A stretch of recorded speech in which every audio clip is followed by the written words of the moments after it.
There are lives that seem perfectly quiet on the surface. A cup of tea poured at 4 o'clock sharp, the steady toll of church bells drifting across the drizzle, the soft creak of an old oak floor. To anyone passing by, it all appears harmless, almost idyllic. But quiet, I have learnt, can be a clever disguise. Silence does not always mean peace. Sometimes it is the mask of something far heavier. I remember the first time I realized this paradox, though back then I had no words for it. A drizzle tapping against the window, the faint scent of coal smoke in the lane, the kettle sighing on the hob. A child would think such moments safe. Yet even then, somewhere deep inside, I carried a weight that no sound could ease. For 50 years, I carried a silence so complete that it became part of me, stitched into the very rhythm of my days. It is odd, isn't it, how easily the world accepts appearances? A neighbor will wave cheerfully at the bus stop, never suspecting the storm you hide behind your polite smile. A vicar will shake your hand after Sunday service, remarking how well you look, never noticing the nights spent awake with shadows pressed against your chest. The more ordinary your life appears, the less anyone imagines there could be something unspeakable at its core. That is the cruel paradox. The quieter the life, the deeper the silence it can conceal.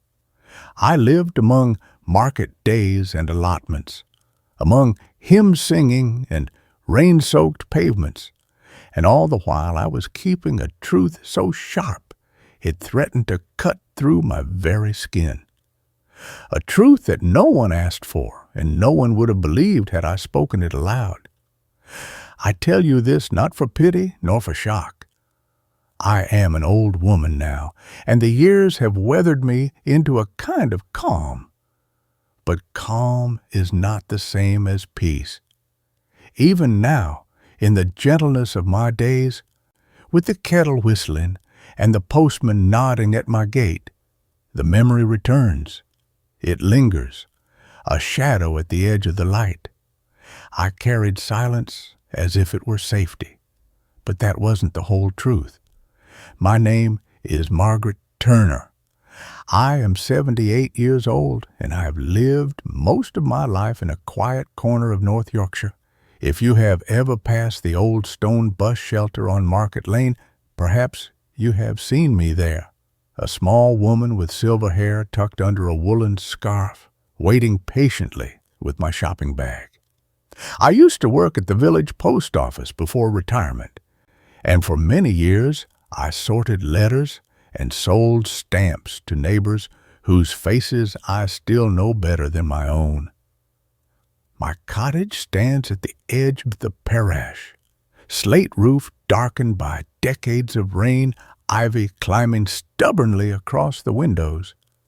Inside the kettle hums, the armchair sighs when I sit down, and the smell of lavender from the linen cupboard drifts faintly into every room. It is not a grand place, but it is mine, and after so many years it has become part of me, as if the walls themselves have learnt to hold my breath. People here often describe me as dependable.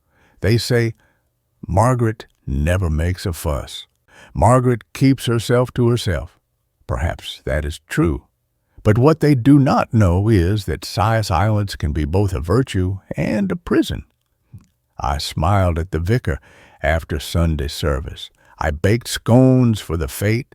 I nodded politely at the market stall, all the while carrying something too heavy for words. For half a century I promised myself I would never tell. Leave it buried, I thought. What good would come of stirring the past? And yet, the older I grow, the louder the silence becomes. It presses against me like a letter left unopened, its contents demanding to be read before the paper turns to dust. Today at last I have chosen to speak. not because I seek sympathy, but because truth deserves its place in the world, however late it arrives. I owe it to the woman I once was, and to anyone who has ever carried a silence of their own. What happened next changed every quiet corner of my life. When I think back to those years, it is not the great events I recall first, but the small rhythms of ordinary life. Thursday mornings meant market day in the village square, where the air carried the scent of damp wool, frying bacon, and freshly turned earth. Housewives in sensible coats bargained over carrots, still clinging to kits, while children darted between stalls, clutching paper bags of boiled sweets. Afternoons were marked by tea, always tea, poured into china cups that had survived generations. The steam-fogging spectacles as conversations meandered from weather to harvest, from hymn practice to the latest notice on the parish board. The bells of St. Mary's Church tolled with patient regularity, each chime a reassurance that life in our corner of England followed an unbroken rhythm. I remember the allotments behind the railway line, where men in flat caps dug silently side by side, the smell of wet compost rising as clouds hung low over the moors. Evenings brought drizzle against the window panes, the glass misting as the kettle rattled and the radio murmured news from faraway London. At night, I would crawl into bed under blankets heavy with damp wool, the faint creak of the timber frame settling me into sleep. It all felt safe, almost unchanging.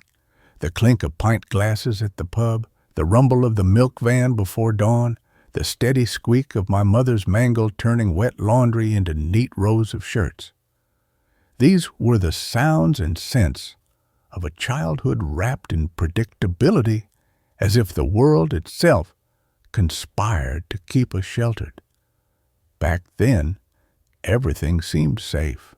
My family was ordinary by every measure one could list. My father was a man of standing in the village, not wealthy, but respected. He ran a small workshop that smelled of oil and timber, his hands permanently stained with the marks of labor. His word, within our home, carried the weight of law. My mother, gentle by nature, seemed always to nod in agreement, her voice no louder than the ticking of the mantel clock. We were 4 children, 2 boys, 2 girls. My brothers roamed the lanes with bicycles, scuffed knees, and laughter echoing down the hedgerows. My sister and I were kept closer to the hearth, our days stitched together with chores, peeling potatoes, folding linen, minding the kettle before it boiled over. "Girls must learn to keep house," Father would say, a sentence so familiar it became a refrain. Even so, there were moments of warmth I hold dear. My mother humming hymns while she darned socks by the fire, the crackle of coal and the soft scratch of wool under her needle. My sister plaiting my hair before Sunday service, tugging too tightly but smiling as she did. Summer afternoons in the back garden, the air heavy with lilac, when laughter came easily and shadows seemed far away. But memory is never pure. Among those bright fragments lies a darker thread, almost invisible at first glance. I recall a look that lingered too long, a silence that pressed too heavily across the table, a word spoken not as advice, but as command.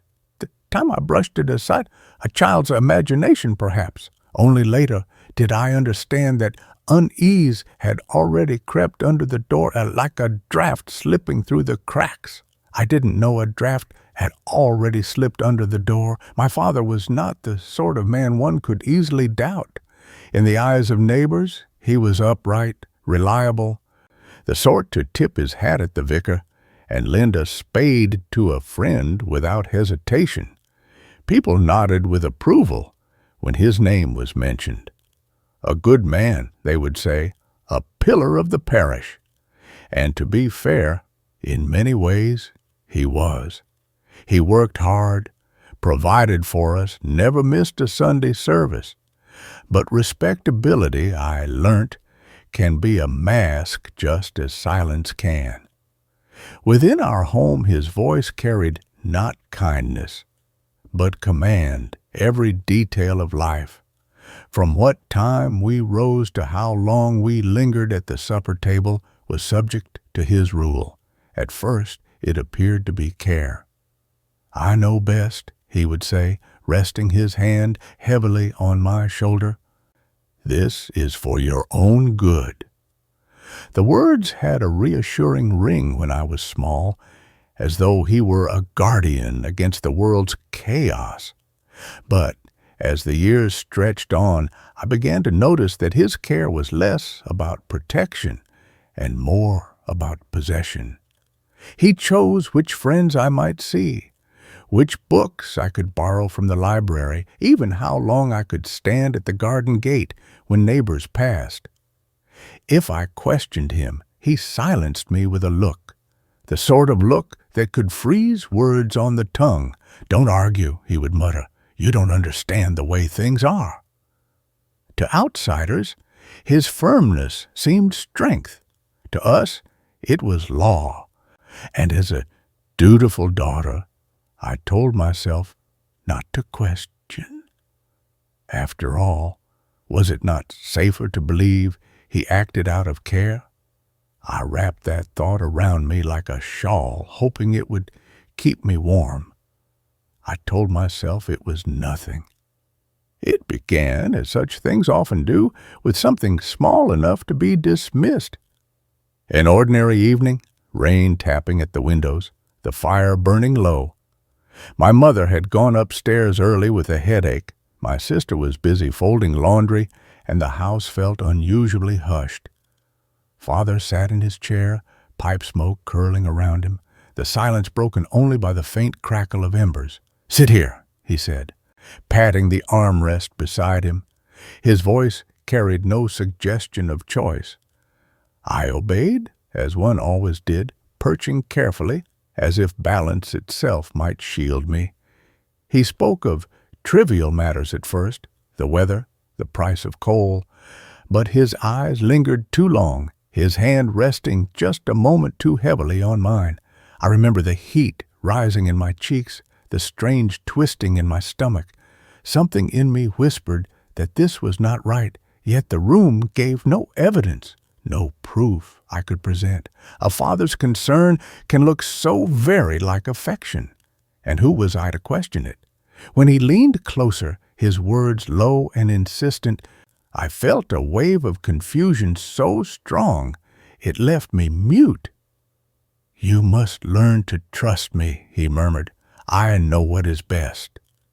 It was nothing that could be shouted down, nothing one could point to as wrong in the eyes of others.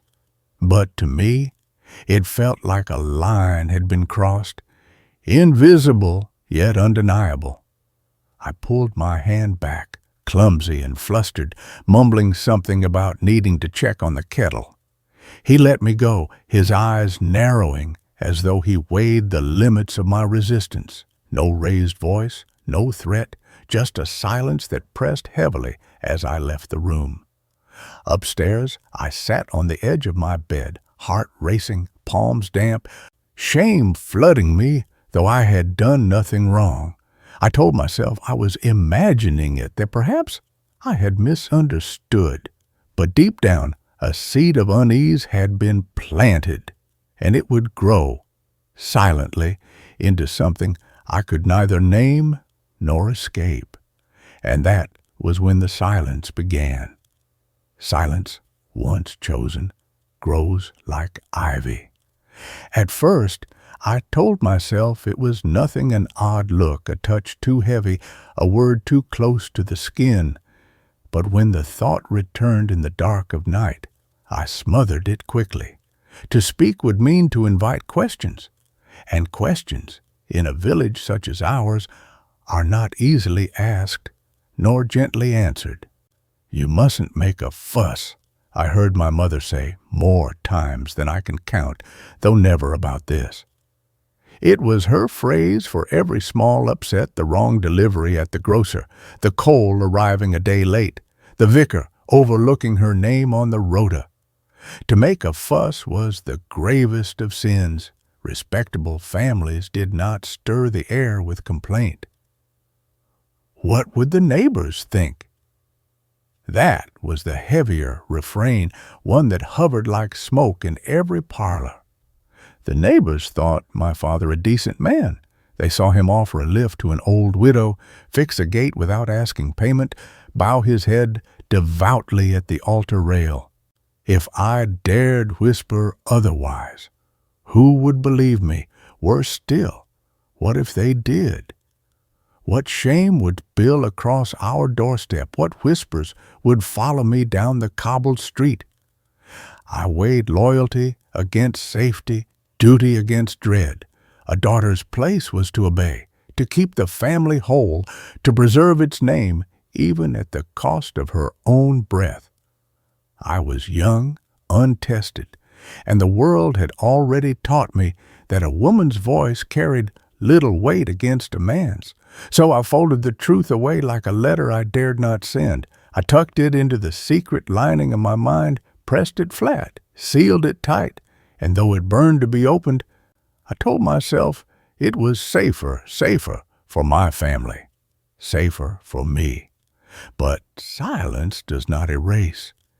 It lingers, heavy as stone, waiting for the moment when it will demand to be carried once more. In time, his authority settled over me like a fog, thick, inescapable, and difficult to name.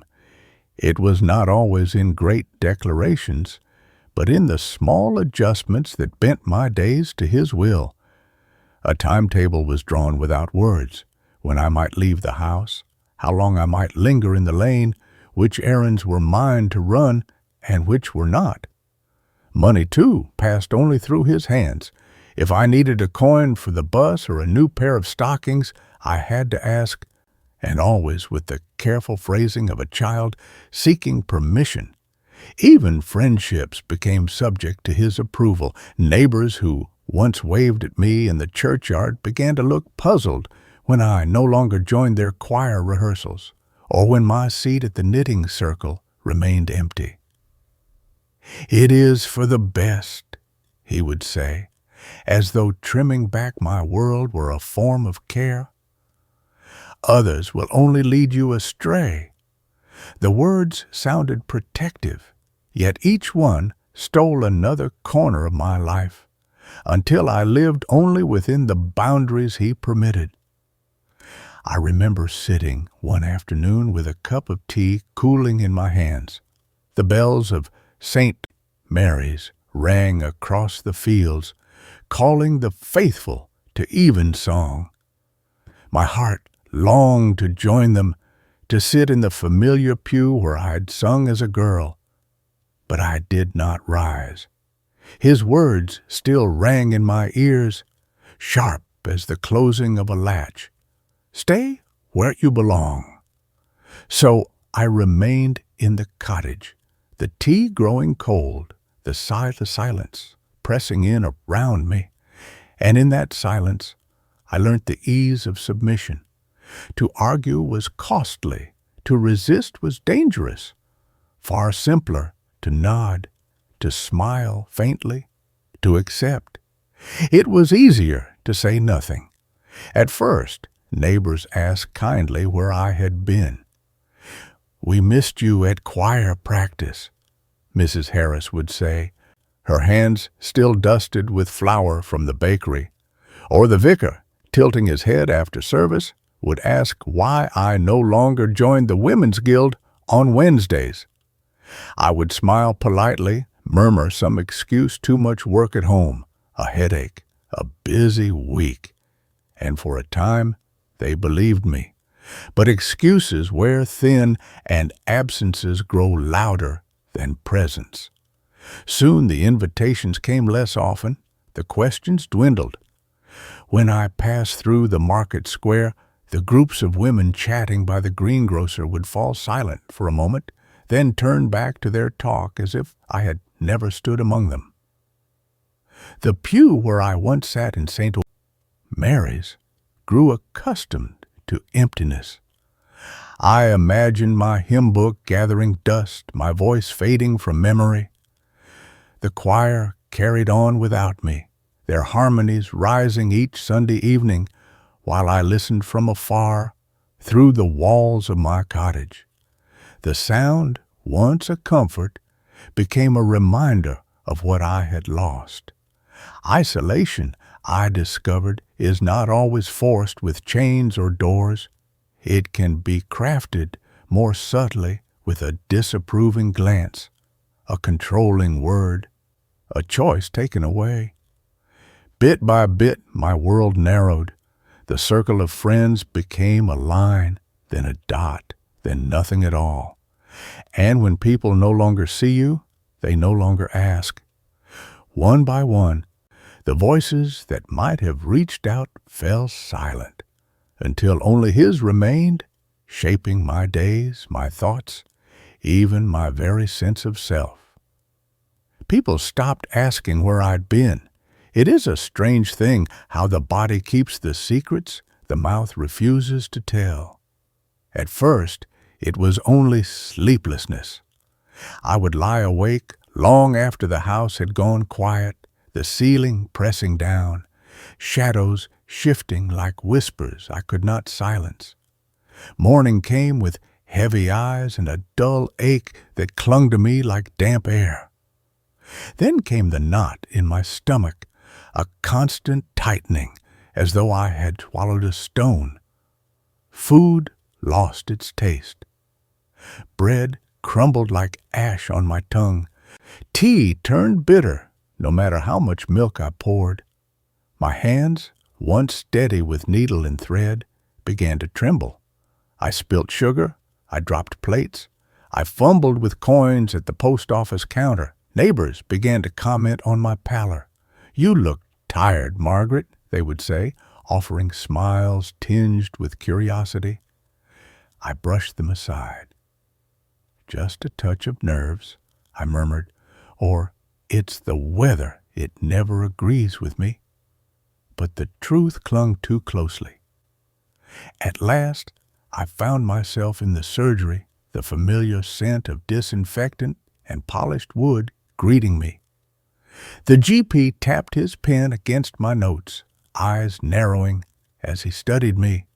He asked the usual questions, diet, sleep, exercise, but lingered longer than usual on my answers. His gaze seemed to search beyond my words as though he sensed something I could not admit. On the shelf beside his desk sat a small box of prescriptions. When he handed me one little white tablet for the nerves, he said I noticed the irony.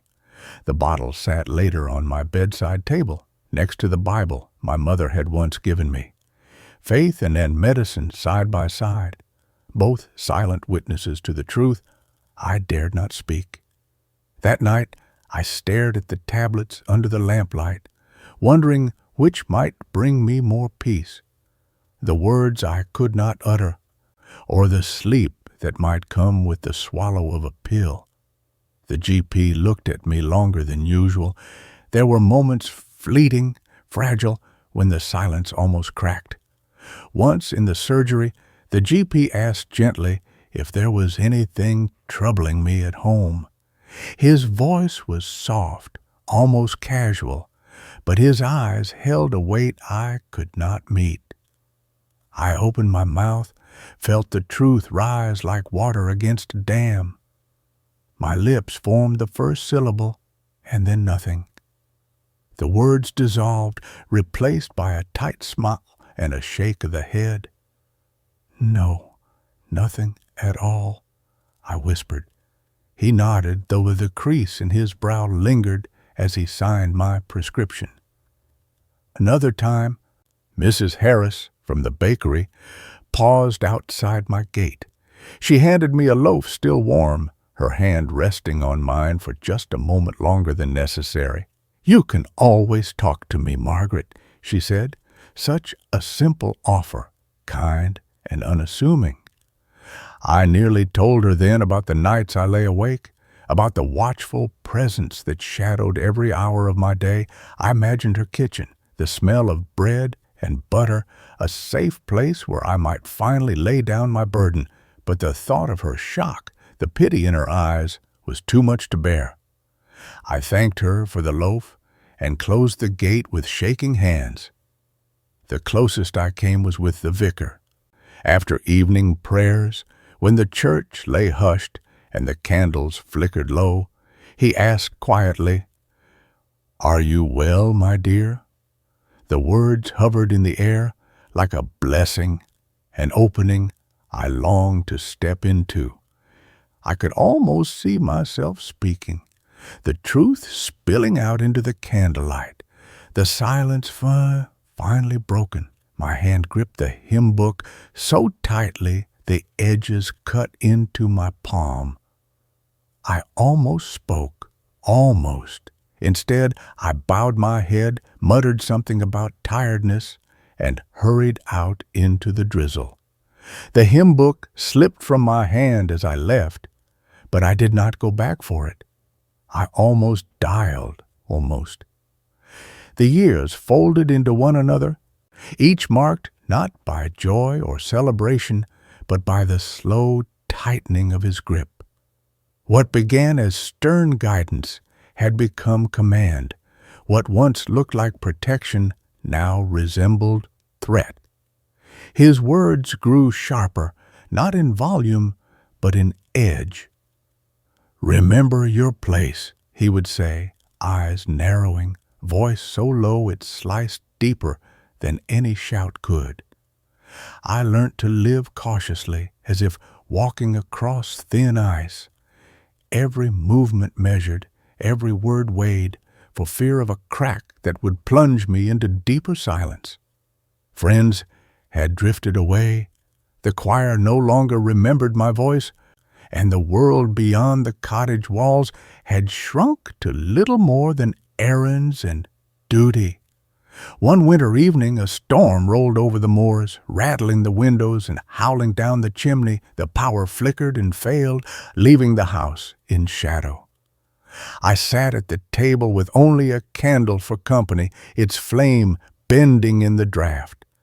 My heart thudded against my ribs, each gust outside echoing the turbulence within. I had been holding my silence for so long that I scarcely knew where I ended and it began. Then came the envelope, heavy, unexpected, slid beneath the door with the sound so sharp it startled me. I stared at it in the candlelight, the paper pale against the dark floorboards. My hand trembled as I picked it up, feeling the weight inside, not coins, not bills, but something far heavier. My name was written across the front in a script I knew too well. I did not open it at once. Instead, I held it as though it were a stone dragged up from the bottom of a river, wet with secrets. Dangerous to touch, whatever it contained, I sensed, would alter the silence I had carried for so long. The storm outside rose to a furious pitch, the candle guttered, and in that moment I knew nothing would remain the same. And then a letter arrived. It was the GP who noticed first. I had gone to the surgery with the letter still folded deep inside my handbag, its presence a weight I could neither name nor discard. My hands trembled as I laid them on the desk, palms pale, nails bitten to the quick. He glanced at me over his spectacles, the clock ticking steadily in the quiet room. "You've been here often of late," he said gently, almost as an observation rather than a question. I nodded, unable to meet his eyes. He asked about my sleep, my appetite, my nerves.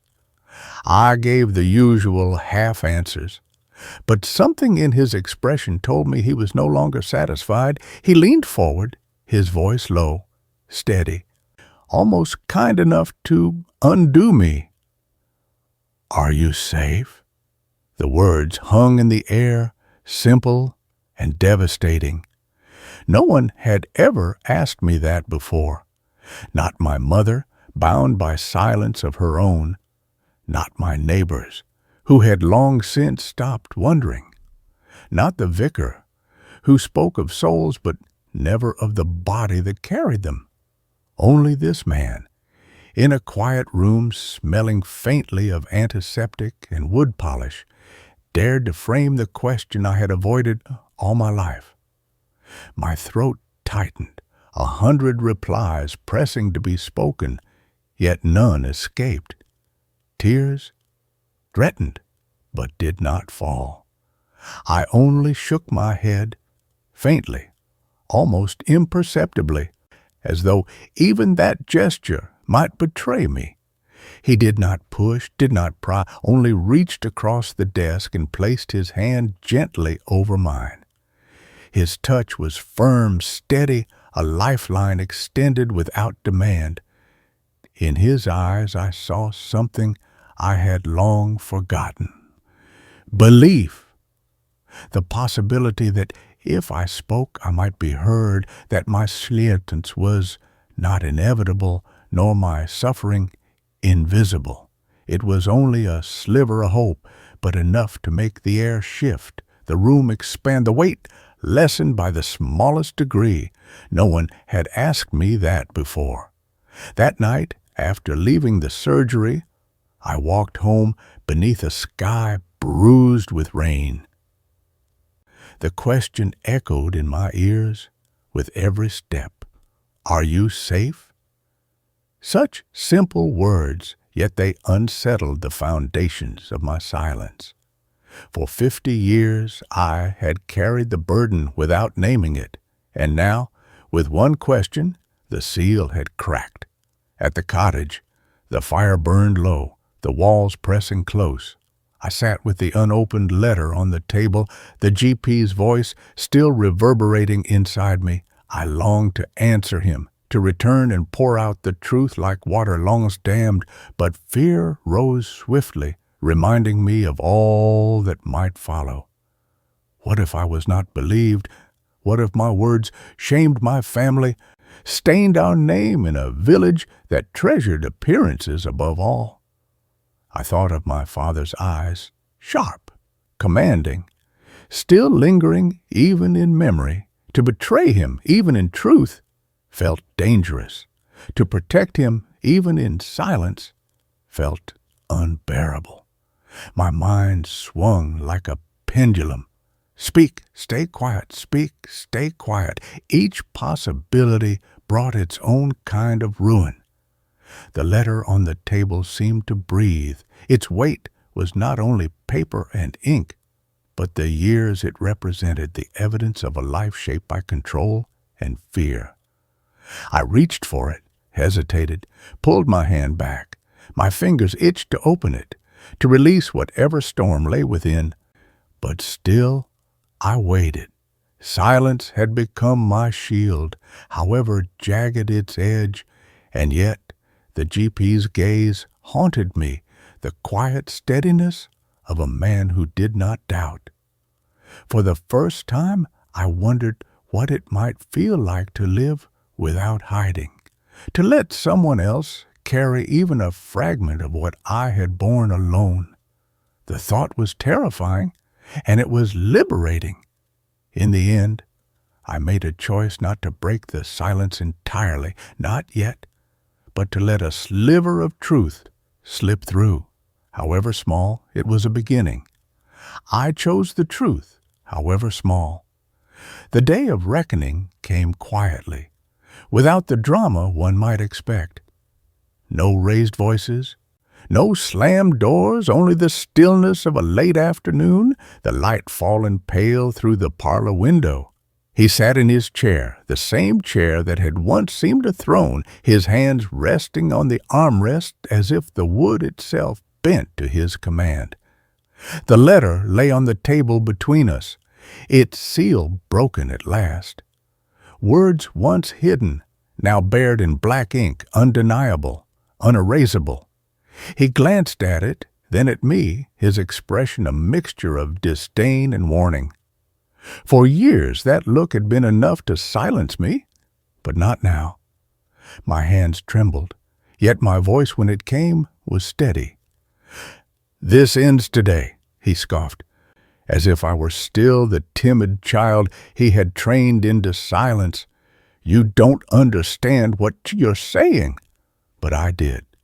For the first time, I did.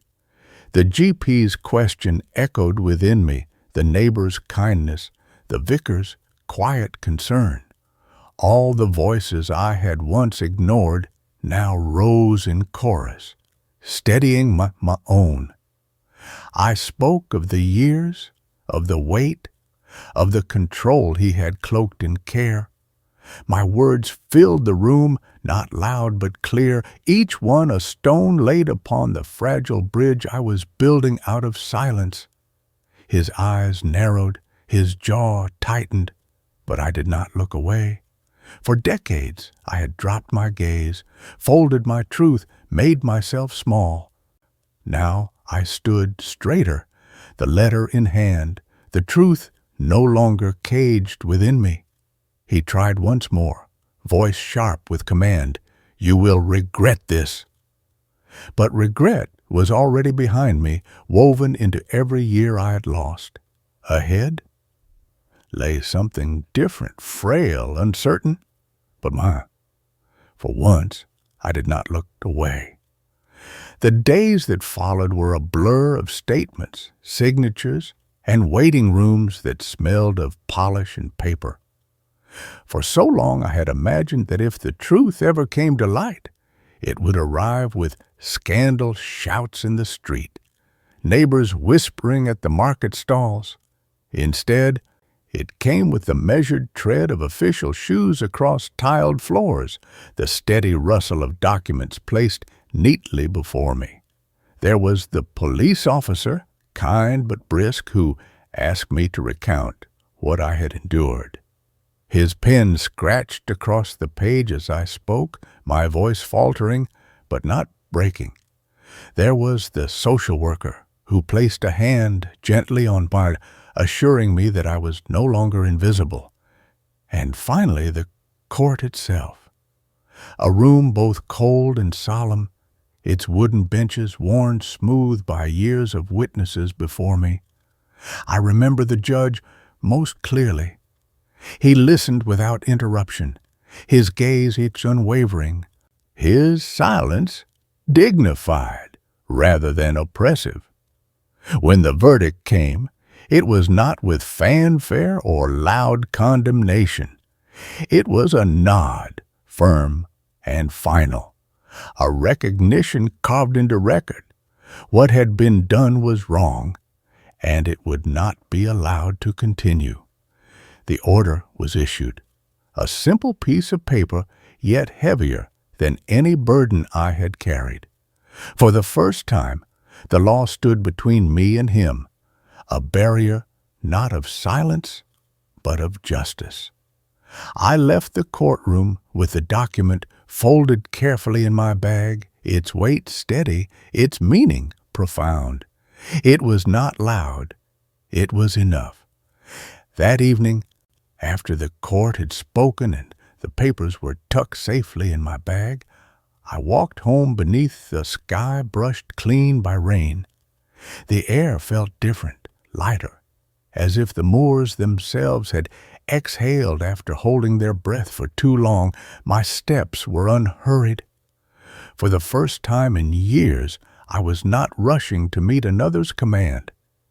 The cottage greeted me with its familiar creaks and scents, the faint tang of lavender from the linen cupboard, the warmth of coal lingering in the hearth.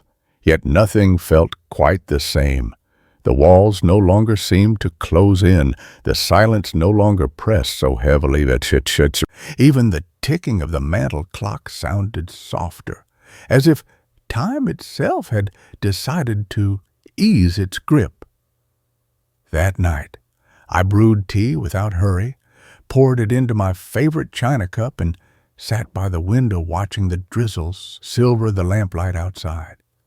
I let the steam rise around me, breathing deeply, my hand steady at last.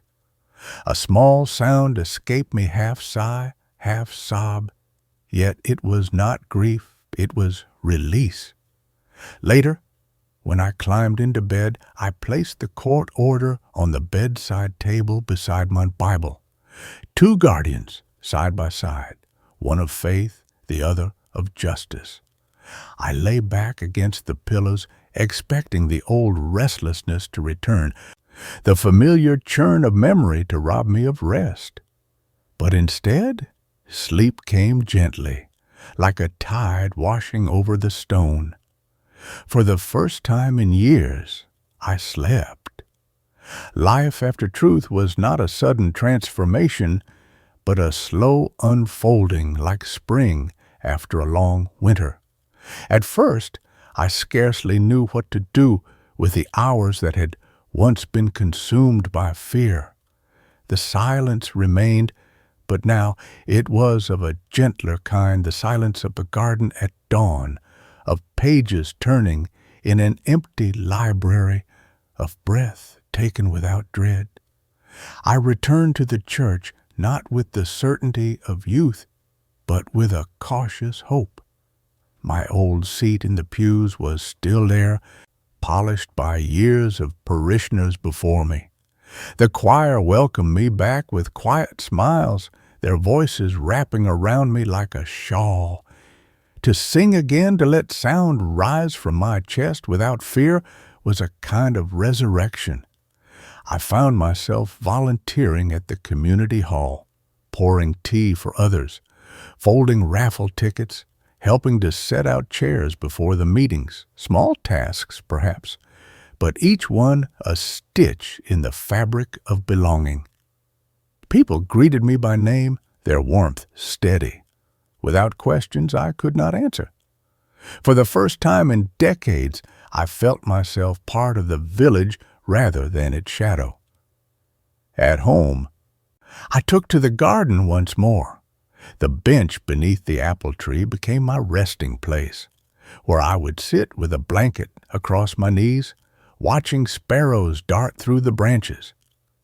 The sea wind sometimes reached even this far inland, carrying a cool breath that lifted the weight from my shoulders. In the evenings, the weak winter sun cast its light across the stone walls, and I let it warm me, however briefly. It was not a grand life, nor did I seek one. It was enough to have peace, to feel the days pass without dread, to know that each morning began with choice rather than command. We carry on. When I began this tale, I spoke of silence, how it can look like peace, yet conceal the deepest unrest. For 50 years, I lived within that contradiction. Silence was my shield, my prison, my companion. It kept me hidden, but it also kept me small. Only when I let the first truth slip through did I realize that silence, once broken, does not destroy, it heals. The scars remain, of course. One does not walk through decades of fear and emerge unmarked, but scars are not only reminders of pain, they are proof of survival, proof that what cut us once could not keep us cut forever. I touch mine now, not with shame, but with understanding. They tell me where I have been, but they no longer dictate where I must go. I think often of the paradox, how a life that looked so quiet from the outside was filled with storms inside. And yet, from storm comes growth. Fields left fallow, battered by winter rains, bloom all the brighter come spring. So it is with us. The seasons of silence make us cherish the seasons of voice. If there is a lesson in my story, it is this. Silence need not be permanent. However long it has been carried, however heavy it has grown, there is always a moment when courage may find its voice. And once spoken, truth has a way of echoing not loudly, but steadily. across the chambers of a life. From silence to courage, from scars to understanding. That is the journey I have walked, and that is how a quiet life found its voice. If you have ever carried a silence of your own, then perhaps you understand something of what I have told you. The weight of unspoken truth, the way it presses upon the chest, the way it shapes the years until they scarcely feel like yours at all. Or maybe your silence is different from mine. Perhaps it lies in a secret regret, a hidden wound, a memory too fragile to touch. But silence, whatever its form, binds us more tightly than chains. And so I ask you, what would you do if given the choice? Would you continue to guard that silence, keeping it folded away like a letter never posted? Or would you, even if only in part, let it see the light of day? Would you forgive, or would you walk away? These are not easy questions. I cannot answer them for you.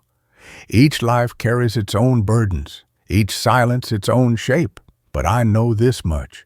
Truth, however small, has the power to loosen the heaviest bonds, and when spoken, even in a whisper, it may become the beginning of someone else's courage. If my story has reached you, if it has stirred something long kept quiet in your own heart, I invite you to hold it gently and not alone. Share it with a friend, with a loved one, perhaps with someone who, too, has carried a silence longer than they should. You may never know what difference it could make. And if you wish to hear more stories like mine, tales of ordinary lives, quiet on the surface, yet filled with truths worth telling, then do consider staying with us. Subscribe, if you will, or simply return so that these voices are not lost to time. Your voice, after all, may be the start of someone else's courage.